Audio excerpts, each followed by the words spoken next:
Hey, welcome to our first session at Around. I'm really excited about day two. If you just kind of like heard Dan and me speaking, there's so many great talks today and workshops. So yeah, make sure you jump into the different stages. So this session is called the workflow behind the F22 high-end sports cars. So Jordi Wiersma shows us how he integrates digital precision with physical craftsmanship to innovate high-end sports cars. So yeah, without any further ado, I would love to welcome Jordi to the stage.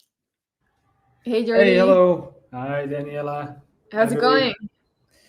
Yeah, it's going really well. I'm a Yeah, bit where are you nervous, joining but us from? Sorry? sorry, I'm a bit nervous, but yeah, let's see how it goes. Yeah, it will go well. Guys, give some encouragement words for Jordi in the chat. Jordi, All where are right. you joining us from? I'm from Bilbao, Spain. Nice. Yeah, Cool. All right. Well, Jordi, I'll leave you to it. Once you're done, just let me know so I can come back for some Q&A. absolutely. Yes. Yep. All Yep. right. Have fun. Thanks a lot, Daniela. All right. Um, okay. Thank you very much. Welcome, everybody, and thank you for taking the time to listen to my story. It's great to see so many people interested in what we do. And I would love to tell you what we do at Donkervoort, how we design our cars, and how we integrated the gravity sketch in our workflow. I'm not sure of how many of you have heard of our company. We're located in the Netherlands. We've been around for about 45 years now.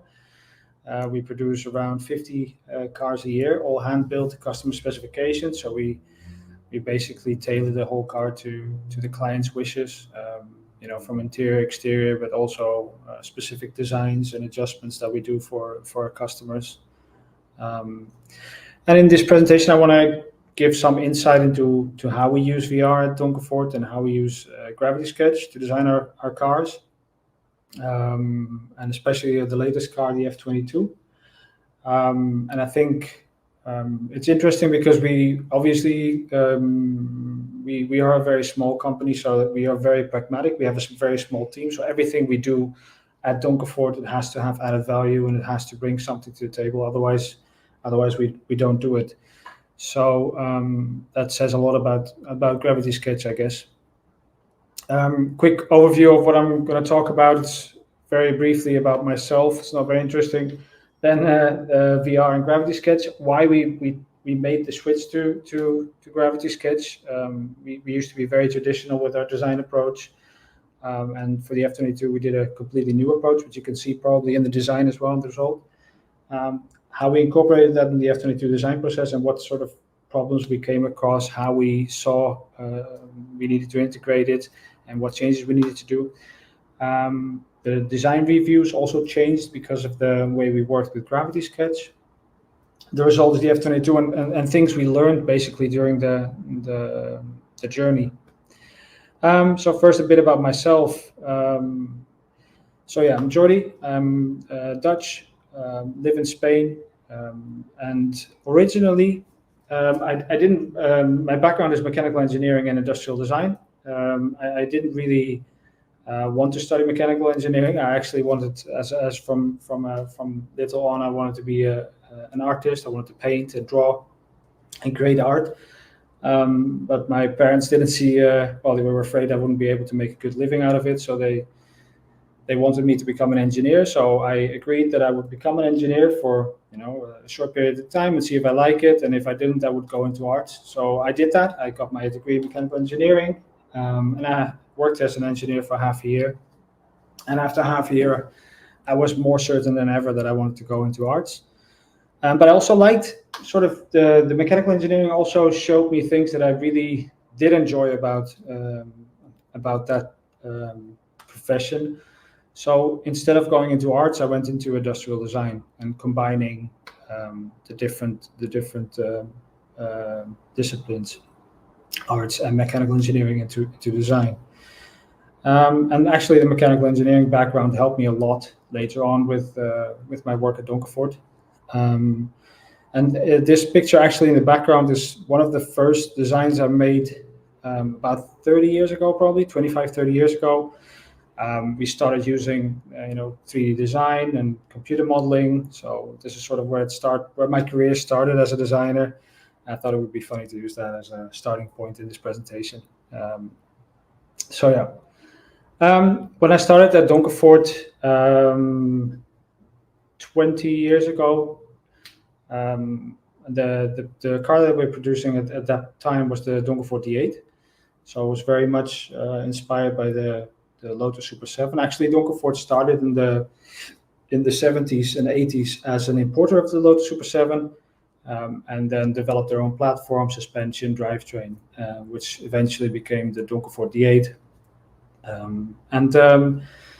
So I started there in 2005, 2006, and my first project was to make a hardtop for this car. So they asked me to design a fixed roof, a removable roof for customers so that they can drive in the winter, in the rain, and have a more comfortable drive. So when I started to work on that project, I quickly noticed that there's all this volume on the back of the car, it made it really, it ruined the proportions of the car, of the design.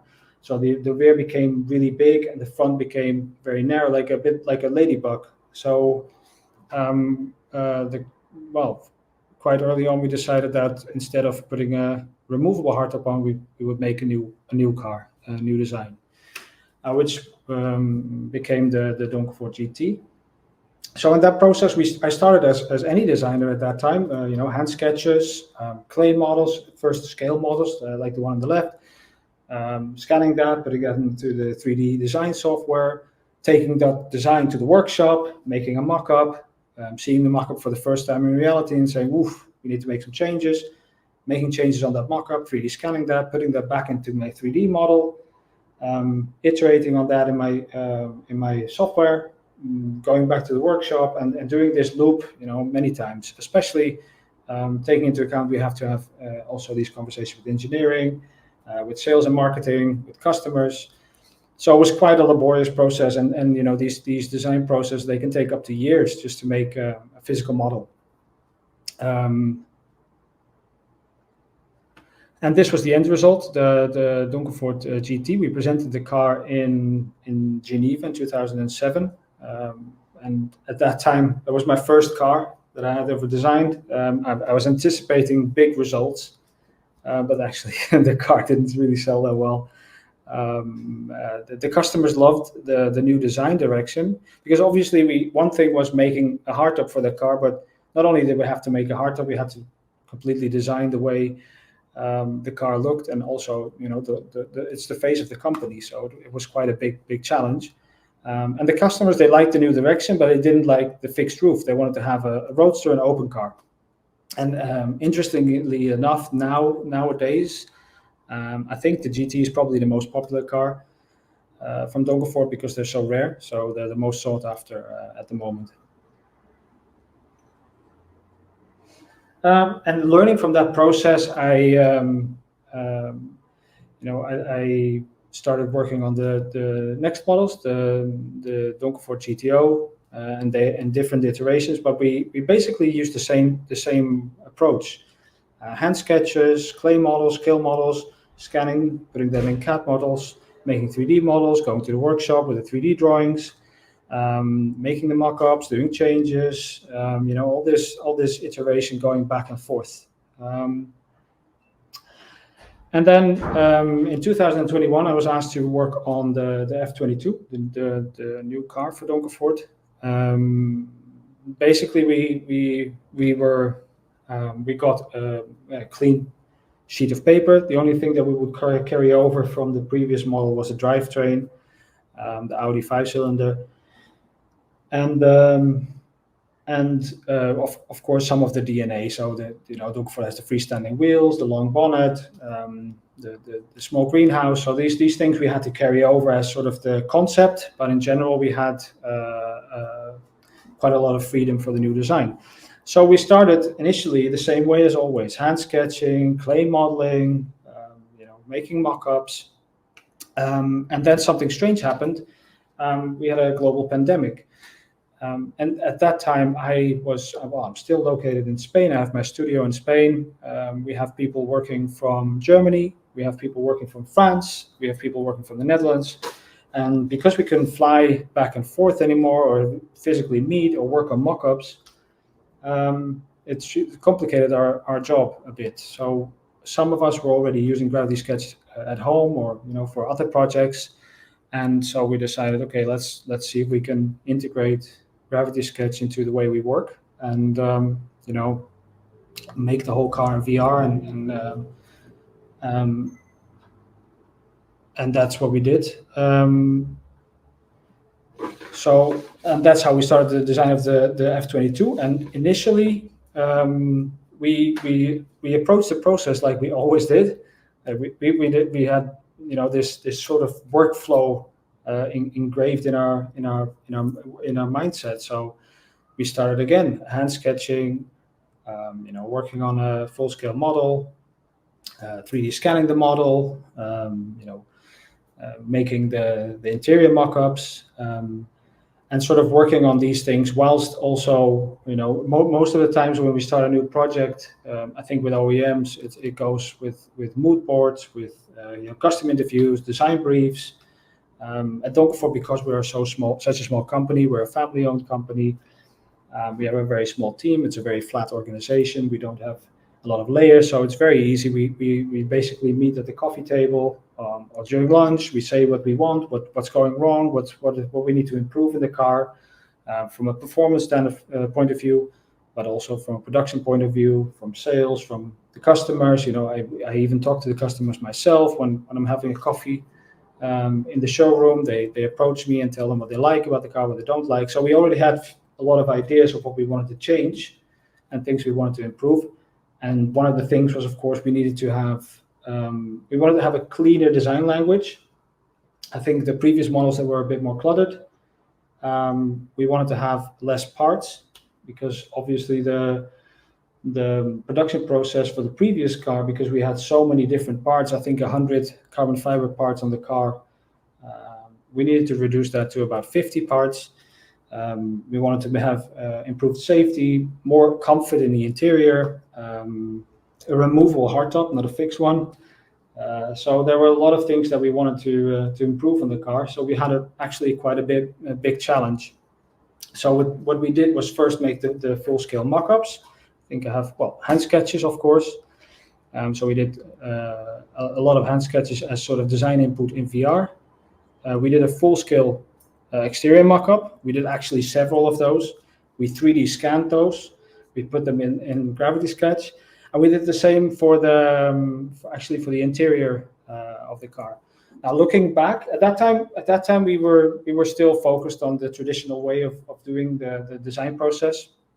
And yeah, I know the interior mock-up looks kind of rough, but that's in most cases when you start a design process, it's like that. We don't have a beautiful interior milled out of foam from the get-go. So we work with what we have at hand and try to work with that. But I think looking back, the exterior model was not really that necessary. I think we could have done without it, especially now with the VR, with augmented reality. We can actually see the production car and the new design next to each other. We can see if we've improved or if it's gotten worse. So that works quite well. The interior mock-up, we noticed that there's a lot of things that you can't really address in VR. So, for instance, the feel of space in the interior, rear view mirrors, simple things like the position of the steering wheel, the gear lever, get the ingress and egress, getting in and out of the car, the door opening. So those things we noticed that we do use the VR, the real mock-up a lot, but the exterior mock-ups, later on we discovered that we didn't need it. Obviously, we felt that we needed to have all this input from the CAD packaging, so drivetrain, chassis, the ergonomics. We also have homologation input, so the viewing angles, the side window sizes, the height of the bonnet, all these things. We put everything we could come up with. We put it in VR. Obviously, the model was difficult to work with, And then we started working on the design. So this is, for instance, the scan we did of the exterior mock-up. We reduced the mesh a lot and started working on that. Initially, our design approach was very conservative. We thought, well, we have this is sort of the boundaries that we have to work on, and we can't deviate too much from it because it's very scary. But quickly we just abandoned all of that, and we the design process exploded in all directions. And we noticed that with Gravity Sketch we could do probably a complete design in a day, maybe 2 days, have a completely different car design from scratch to something that's presentable. And then we did that for, I don't know, probably 10, 20 different designs before this is really deciding on a direction and starting to refine on that. Also, when you have such an explosion basically of designs, you also need to consider a new way of reviewing the design. I mean, we were coming up with 4 or 5 different cars a week. So how do you deal with all this sort of all these designs within the team? And obviously we would work in a collaborative space, but there are a lot of people in the team that do not have VR, or not so tech savvy maybe, or they don't want to go into VR, or you're in the supermarket and you need to check something on the design and you can't really put your goggles on there. So we had to figure out ways of iterating really fast and getting really quickly feedback on design directions without losing a lot of time. Traditionally we would go maybe once a week, once a month maybe, meet up with the whole team, and you'd have these design boards and show them to the people and say, okay, this is design direction, that was my philosophy there, and then choose sort of a general direction, and you would do the same with the engineers and same with other people. And in this case, we just didn't have time for that. So to be honest, the quickest way for us to get all those reviews was just WhatsApp. We would just take screenshots from the landing pad, send it over in the group chat, and then we would sketch on that. And obviously, in the beginning, it was very rough, but gradually throughout the process and the project, it became more and more detailed. And obviously, what I've noticed here with Gravity Sketch is that once you get into more details, the visualization becomes more important. So in the beginning, the landing pad is great. The quality is not super high, but it's good enough to sort of judge the general design direction. Once you go into more details like the lines of the headlights and the sharpness of the lines or the volumes, then it helps a lot to have a bit better ways of presenting the design. So we are now experimenting a lot with Unreal Engine and Blender to find better ways of quickly making those renders and showing it to the rest of the team. So yeah, once we were happy with the initial design, we made a design verification model. So we went straight from Gravity Sketch to milling. We didn't really want to lose any time doing any surfacing. We just wanted to know, how does it look in reality? So that was always in the past when we had the 3D models. You see it on a screen normally, so it's not really representative of what you would see in reality. Even though it looks like what you would see in the reality, there's a lot like the way light reflects on volumes and the way the car looks in reality. It's often very different than the 3D model. So we were very concerned that it was the same case for VR. So the first thing we did once we were sort of happy with the design is make a milling out of that. And we took the mesh from Gravity Sketch, we closed it. So some parts, they were floating. So windscreen, headlights, all these parts were floating, and we made a chassis underneath for the wheels and sent it off to milling. And then we evaluated this initial design. And on that design, we did a lot of taping, line taping, a lot of foaming here and there, just to get the volumes better and make the proportions work a bit more for us. And then we scanned that in 3D and we put it back in Gravity Sketch. We did that actually 2 times. So this picture is the first milling that we did. Then we did another milling just to check, and then we used the last one to make the final model. So this is the final gravity sketch model that we made before the last milling, and this went straight into milling, and we made the final mock-up of the design.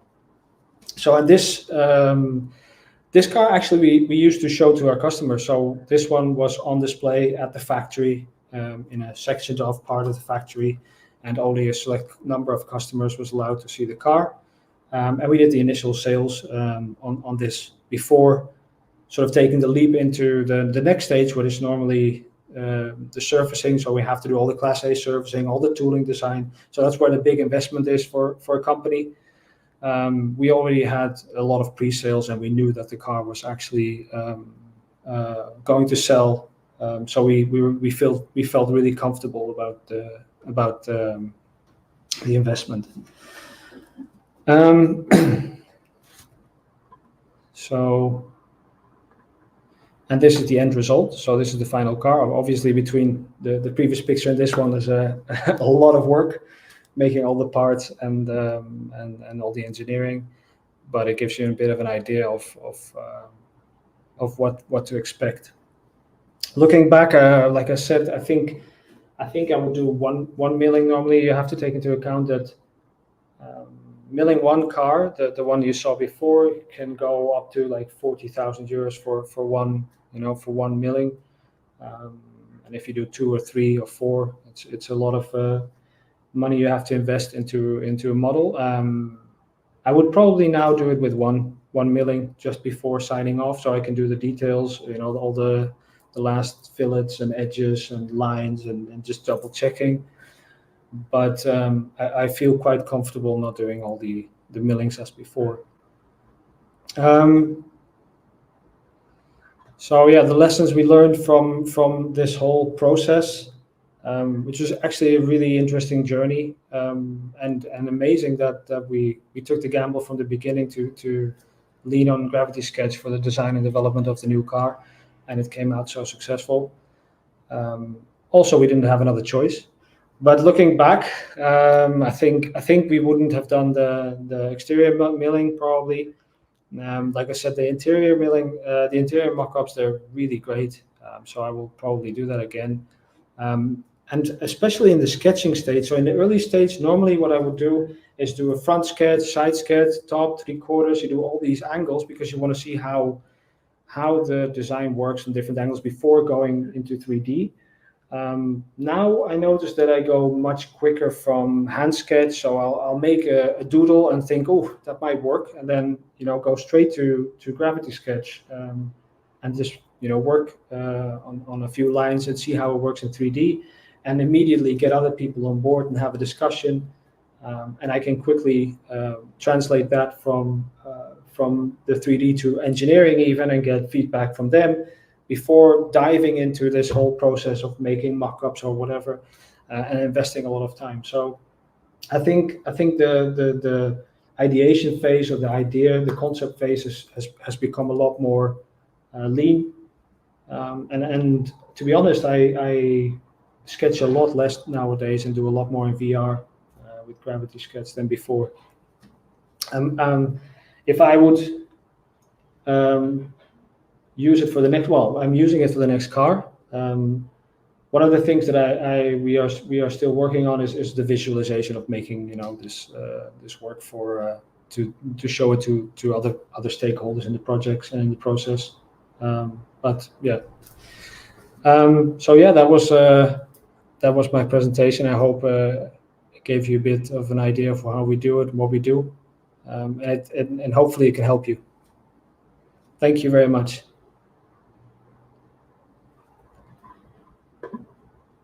Oh, I can't hear you. I'm on mute. Sorry. Yeah. That's happened at least once, right?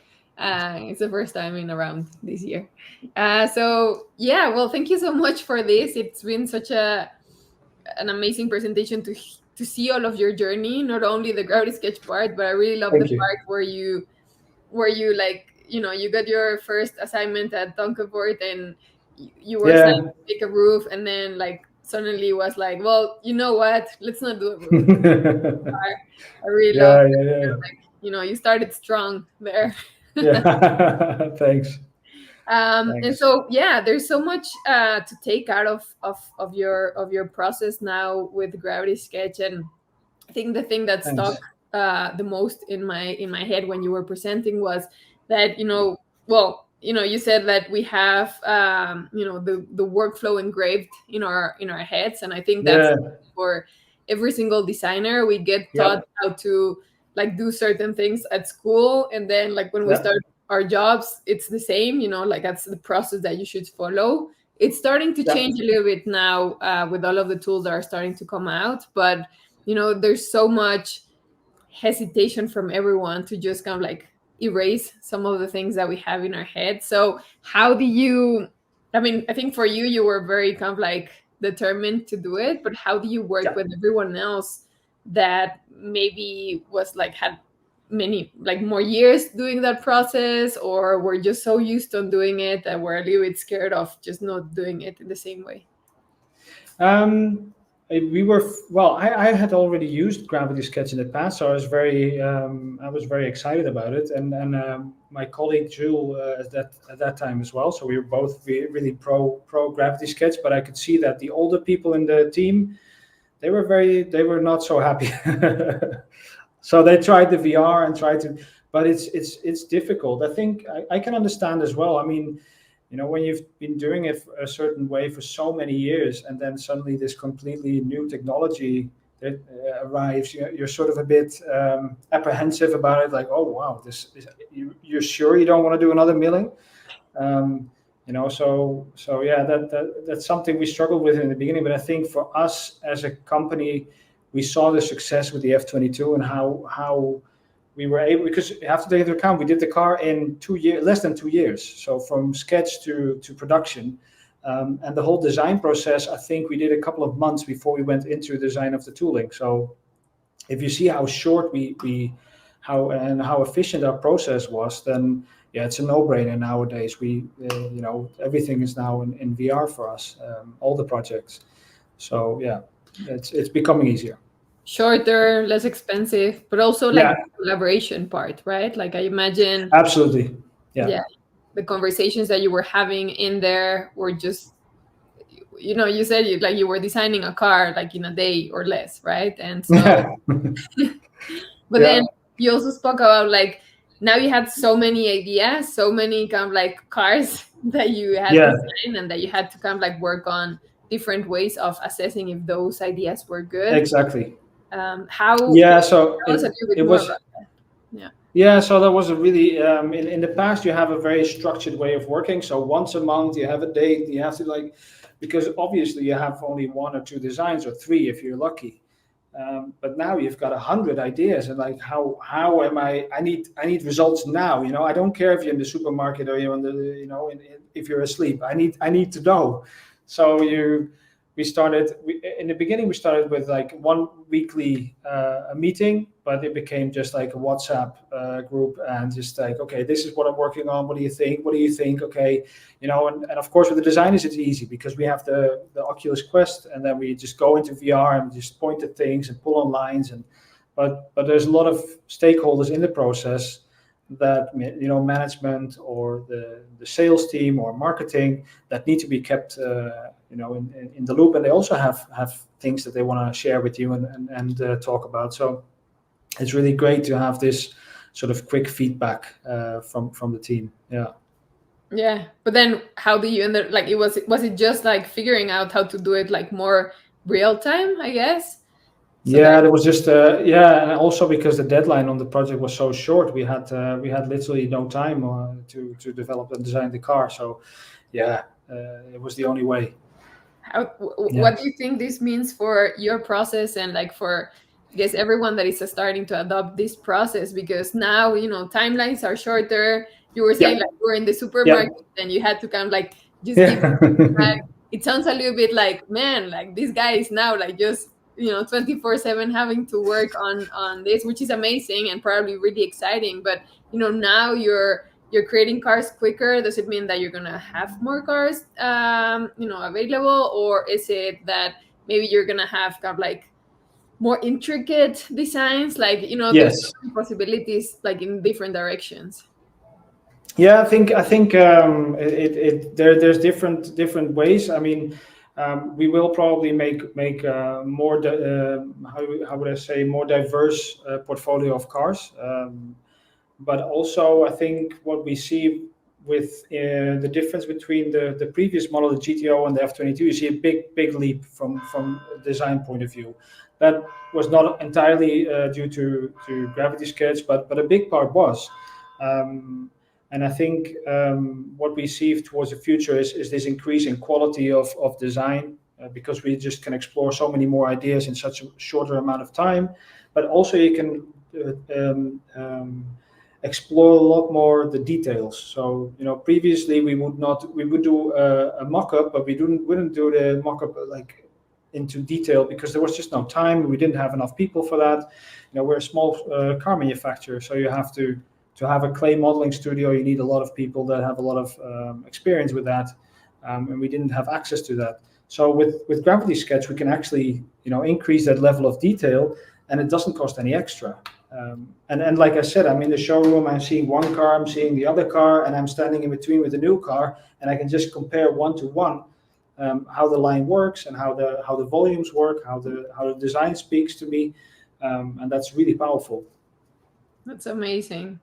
Yeah. So I'll start asking a few questions from the audience. The last thing that I want Okay. to say is that I really loved how you also started talking about you're using Gravity Sketch, but then now you're starting to bring Blender and some other tools into your Yeah. show, which is Yeah. amazing. Yeah. Yeah. Yeah. We're Because exploring now, with that. Yeah. you're fully committed to like this digital craftsmanship and like a 3D in that way. So yeah, it would be great to Absolutely. maybe next year at some other time just like hear a little bit more how this Yeah. process Yeah. has evolved throughout time. Anytime. Cool. All right. So let's start with Jamie Hope. How often do you use the collab room for reviews with people in different locations during the design process? Good question. In the beginning, it depends on the where we are in the design process. So when I'm, for instance, now I'm in working on a new car, and we're still in the early stages. So I don't do the collab a lot. I meet up maybe a couple times a week. But once we approach more to when we focus on the design, then it's almost, I would say, daily. And sometimes hours on a day that we're together just in a collab. Nice. How many people get to join the collab rooms, more or less? So at Donkervoort for the F22, for instance, we were 3 people working on the design, the exterior interior design. So yeah, 3. Cool. All right. Then Main Choke. Sorry if I'm butchering your name, Main. This shows so much possibilities with the tool. Do you have any project or plan up next? Yeah, we're working on a new car. More about that in next year. I can't say anything. Nice one. All right. Well, now I would love to welcome our guest speaker, Odilon Loye. Odi, welcome to Around. Thank you. Hey. Thank you. Great presentation. And yeah, Thanks. I can really relate to this aspect of making cars with a very small team and just having to be so efficient and trying new processes and stuff. From what you were saying, I was wondering how confident would you be skipping completely the physical model aspect and just going from Gravity Sketch, VR, and maybe even Unreal or anything that can let you see it in VR to making the car? Yeah, so that depends very much on the visualization software that you use. So I noticed that the landing pad can sometimes be not how would I say, realistic enough for me to judge the design correctly. But for instance, with Unreal Engine, it already gets much closer to sort of a realistic approach. So obviously, Gravity Sketch is more for the modeling stage, and then later on for the visualization. Like Blender and Unreal Engine are really strong. that gives me a bit more confidence. I probably would want to do still 1 milling, but that's just because I feel really nervous to sign off on a design and say to my boss, yeah, you spend all that money, and good luck with that. So yeah, I feel comfortable saying, okay, this is what you're going to get for the money. Yeah. And then on a real car, but yeah. Could you imagine a smaller one then, like half or something like that, just in terms of definitely. reducing cost and time, basically? No, absolutely. Absolutely, I would do probably a smaller car, and maybe not so detailed. Yeah. And you mentioned you were experimenting with those visualization tools. Do you have a kind of a stable process now, or are you still trying out stuff? Like, what is your I'm still trying out stuff. Yeah. So at the moment, my default go-to is either Blender or Keyshot, something like that. Yeah. But I'm still learning Unreal Engine because I see that that's really a powerful tool, and I want to integrate that more into my workflow. But I'm not a pro yet there. So yeah, it hopefully next year to set up for being very efficient. Exactly. Yeah, and I was wondering also, how do you see? Like, do you see that Gravity Sketch is then much more valuable in interacting with engineering, for instance? Like, can you take in more inputs from them, placing elements and sharing more of the packaging aspects, or? Yeah.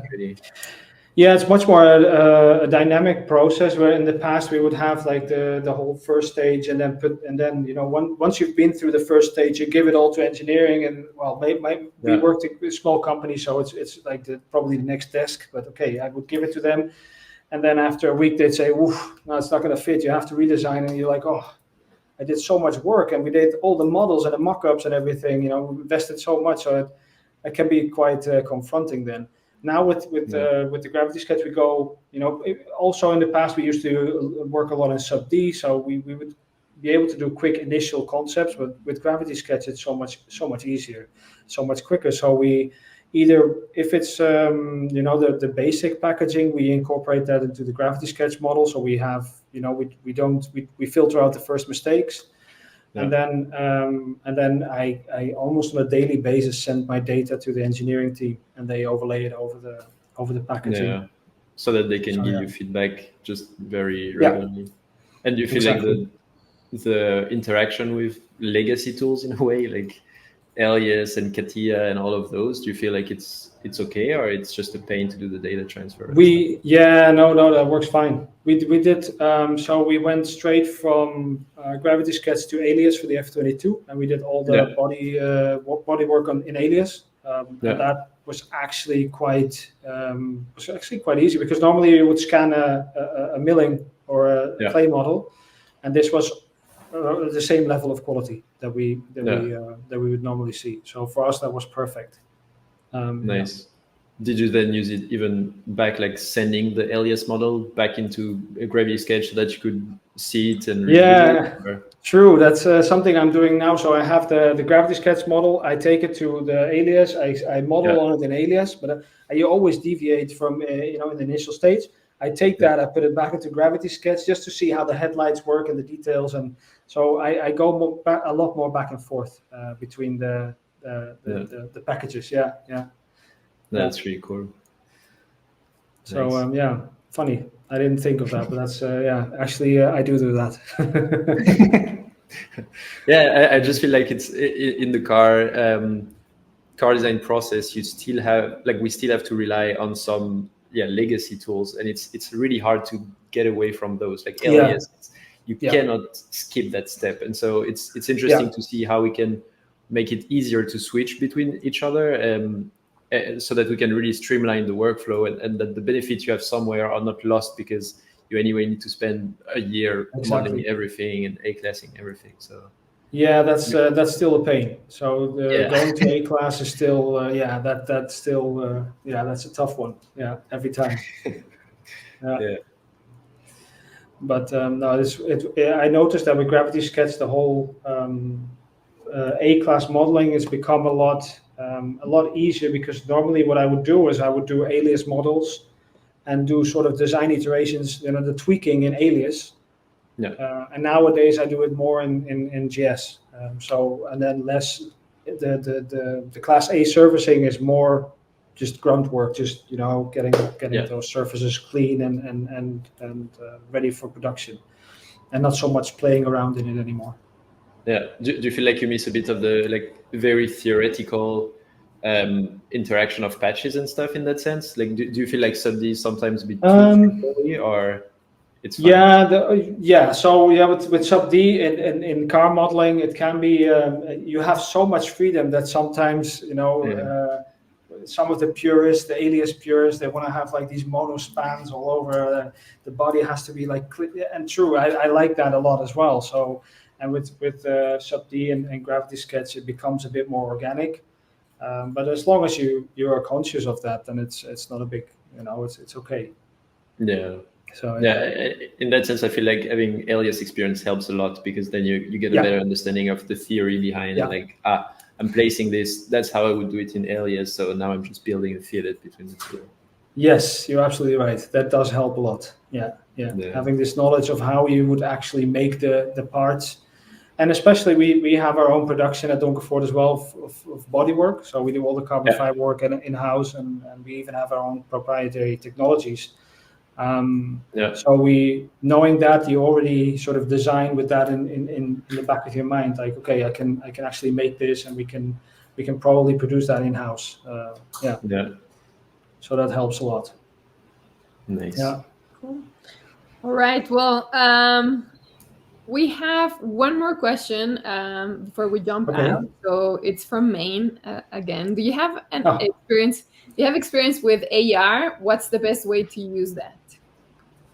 Augmented reality, you mean the gravity sketch? Yeah. We so the F22 I developed in with the Oculus One. So that was the first one, no augmented reality. Well, black and white, not really that great. Now I have the Oculus 3, so I can actually see the everything around me, and that really drastically changes the way I interact with models, with the mockups. So normally I would want to have a mockup because I couldn't really see the reality next to it, and now I see the new car, the old car, and everything in between, whilst I'm working on the design. So it really changes the way I work with my models, and I can actually walk around it. I put it sort of in the studio, and I walk around like it's physically there. There's a table in the middle, which I always walk into. But it helps a lot with the design process. Cool. All right. Well, there you go, Maine, and everyone that was interested.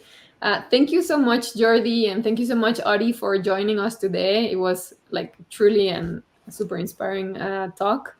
And so, see you maybe next year, Jordi, for like the update. Thank you so much for having me, and it was great to see you.